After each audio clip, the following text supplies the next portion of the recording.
I think there'll be plenty of action at Kings Meadow for the tie with AFC, because, of course, that is the former club of both Paul Lorraine and Derek Duncan. So they're going to go there with points to prove against Terry Brown, who's the manager there. And Paul Lorraine, I know that a lot of the Wimbledon fans were sad to see him go, but he didn't want to go full-time professional with them as they turn professional this season. And Wimbledon's loss is Ed Fleet's game. And Loro, well, he's become a cult figure at Ed Fleet, and I think next week he's going to be looking forward to that immensely. But of course, tomorrow he's got a job at St Albans, and I think he's got a fancy chances of leading the Fleet to the points. And having got a goal last week against Boreham Wood, the wily old centre half may fancy himself to get on the score sheet again. I hope so. All right, well, turning to the next segment, let's talk about the Fleet player of the past, and let's talk about Steve Brown. Well, before I come on to Steve Brown, I was having a thought, Goldie. I'm formulating some ideas about whether we could create a Fleet Hall of Fame. And in my discussions with you, as we talk about some of the players from the past, they've all got some fantastic stories, wonderful personalities, great memories for the fans, and maybe we should give some thoughts to setting up a Hall of Fame and electing maybe an initial bunch of players to inaugurate the Hall of Fame, and then have players chosen to go into the Hall of Fame each season. So perhaps you could spend some time and suggest how they do it in Major League Baseball and the NFL, etc. And maybe you can drop me a line on your thoughts on that. But I think that could be an interesting development. And certainly Steve Brown is one of the players that I would nominate for a Hall of Fame. He started out mainly at Millwall, where he was a flying right winger. But he dropped into non-league with Maidstone United, who were a powerhouse then. And from Maidstone he came to the Fleet. And Steve Brown was, he was one of those guys, I think impudent is the word to describe him, that he was certainly not short of confidence. He was full of what he was going to do to the players, and he usually did it. You know, he would go past the fullback, almost telling him where he was going to put the ball, and leave the fullback spluttering in his wake, and deliver the telling cross. He was no mean feat with a dead ball either, and could deliver a sweet free kick. But I think most of all he'd be remembered for being part of the holy trinity of Fleet forwards at that time, which was Ryan Wolf, who we've spoken about, Steve Brown, and centre forward Andy Woon, another player formerly with Maidstone. He started out at Brentford, and maybe a player we'll talk about on another occasion. But that axis of Woon, Wolf and Brown, that bred terror around what was the conference in those days. And with Woon up the middle, Brian Wolf down the left, and Steve Brown down the right, there were goals coming from every direction. And having spoken about Brian Wolf recently, Steve Brown was an actual to touch on tonight. But I think on the Fleet Forum, Dave Mann suggested we maybe touch on another player called Tony Towner, another right winger, who was, I believe, another star with Millwall, and I believe with Brighton as well. He came to the Fleet, very similar to Steve Brown, not quite as sparky, not quite as feisty as Steve Brown, but still with magical skills that could glide in past any defender. And he set up plenty of goals down at Stonebridge Road. But Tony Towner, having dropped out of the full-time game, came into non-league football and was a postman. So around Gravesend he was known as the Flying Postman, and was a very, very popular figure down at Stonebridge Road. So today's man, let's tip our hats to Tony Towner as we acknowledge the flying right wingers at Stonebridge Road. All right, and wow, that was great. I'm taking you up on your offer, and as we speak, I'm doing some research, so I will email you. And yeah, let's see if we can't get this going, because a couple of years ago, there was someone else on the forum, and they mentioned doing something like this. Yeah, it never really got anywhere, but I was thinking about it this week following our conversation, and it may be something that we could get Wixie involved with his sponsors lounge, and, you know, maybe we could induct some of the stars from the past, including managers like Tony Sitzer and Andy Ford, greats like Steve Portway and Kenny Barrett, and I also spoke, or I sent an email rather, this week with, I was in correspondence with Paul Harrison, who's the fleet historian, and he is more than happy to be a part of trying to connect with some of these old fleet stars. Oh, I think it's a definite must, you know. It's a definite must because the players from the past helped build the club, and you've got people like me who don't know much about it, but, you know, want to hear about that history. You know what they say, if you don't know where you've come from, you don't know where you're going.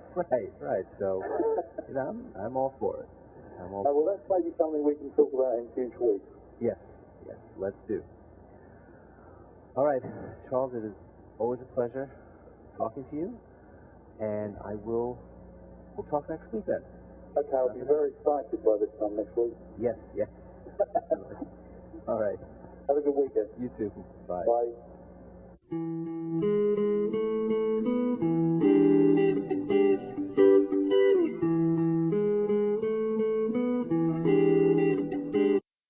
All right, well, again, the winning just continues. So maybe we can start a little bit about St. Albans, and then we can talk all we want about AFC Wimbledon and then Welling.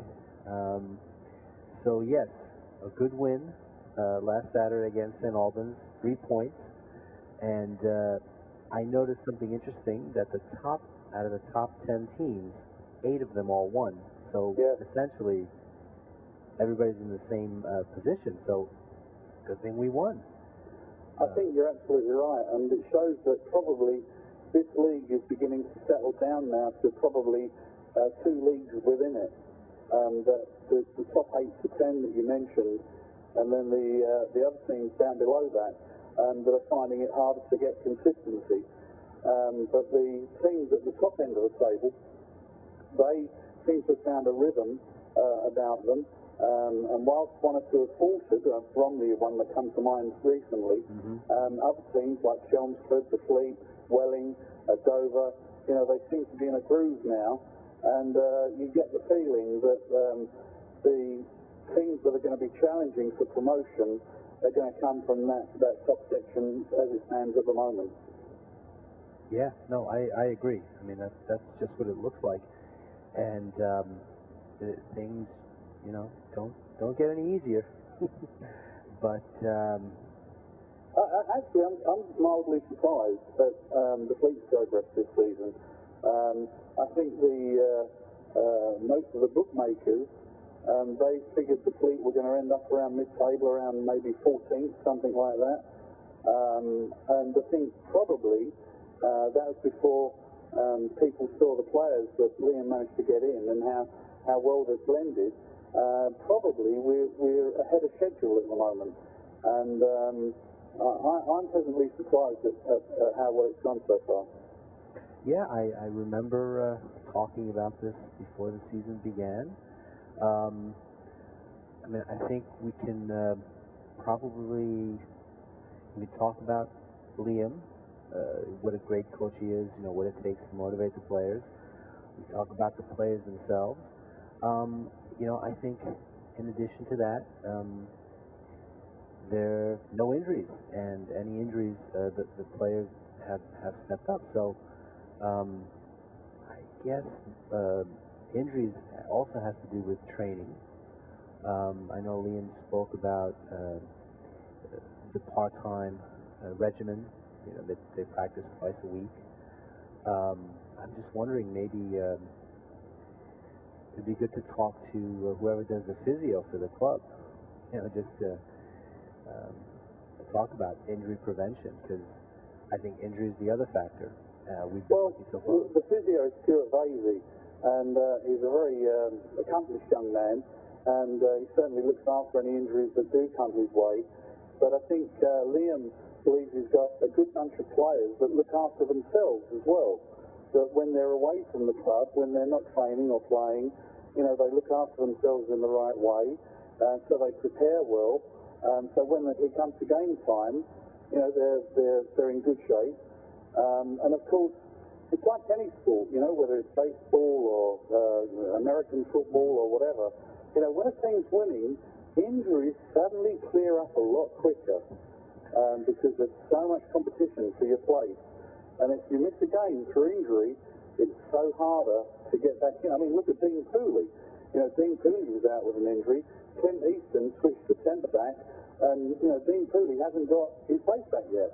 So there's an example of a player that, you know, missed his place in the side and is finding it tough to get it back.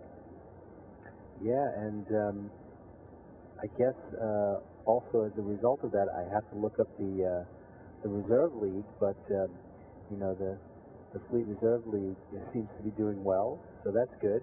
Keep those guys in shape. Well, anything stand out from St. Albans, or should we go directly to... Well, a couple of things. I mean, one is that, you know, you've got to look at the opposition in every game, you know, because you're only as good as the opposition allows you to be. And in the case of St. Albans, they've only won once this season.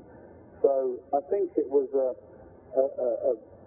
not a foregone conclusion, but it was a likelihood the Fleet were going to win the game.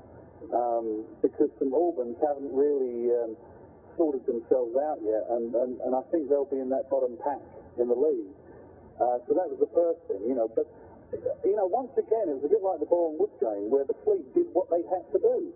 No more, no less. You know, and they went out, they beat what was put in front of them. They got the first goal, they took the lead. Callum Willett hooking the ball in from the edge of the box. Then they were pegged back. But, you know, then they got their nose in front again through Tom Smith before half-time. They did as much as they needed to do, and that's what they're doing every week. You know, you don't get more points if you win 10-0 as winning 2-1. You still only get 3 points. And the Fleet did what I would describe as an economical job last week, and it was a very satisfactory performance. But for me, Tom Phipps scoring, that was a good reward for him, and it was orchestrated by a cross from Michael West out on the right wing. And when West was about to take it, he was pointing and shouting, telling players where he wanted them to go. You know, he's only about 20 years old, and he was telling players where to go to receive his ball. And he delivered it right on cue, and Phipps banged it in at the far post. So, all credit to them. And they did that in front of the watching England C manager, the non-league England team, Paul Fairclough. He was there. And you've got to say that, you know, he knows about Preston Edwards because he's had him in his squad. But he must have been impressed by Tom Tripp and Michael West as well. Boy, yeah, these guys so young, you know, and they're showing a lot of maturity. Absolutely. Wow. Well, shall we move on to AFC Wimbledon? Well, this is an interesting game. Obviously, it's an FA Cup tie against a team that really is a fans' football club that's come out of the ashes of the old Wimbledon side that won the FA Cup against Liverpool. I was there at Wembley for that game when Wimbledon beat Liverpool. That was a momentous occasion. And of course, then Wimbledon, they transformed into MK Dons, and the heart and soul was ripped out of the side, but that heart and soul became a new club in AFC Wimbledon. And they started way, way down in the non-league pyramid, and now they're working their way up, and you know, they're pretty much around the top end of the Blue Square Premier. And I can tell you, I was talking to a Wimbledon fan last night, and funnily enough, it was a local shopping mall here, Blue Water, and it was where one of my heroes, a guy that used to play for Tottenham Hotspur, a guy called Ricky Villa, he was there signing his new book. And Ricky Villa scored a goal in 1981 at Wembley in a FA Cup final that is regarded as the greatest FA Cup final goal ever.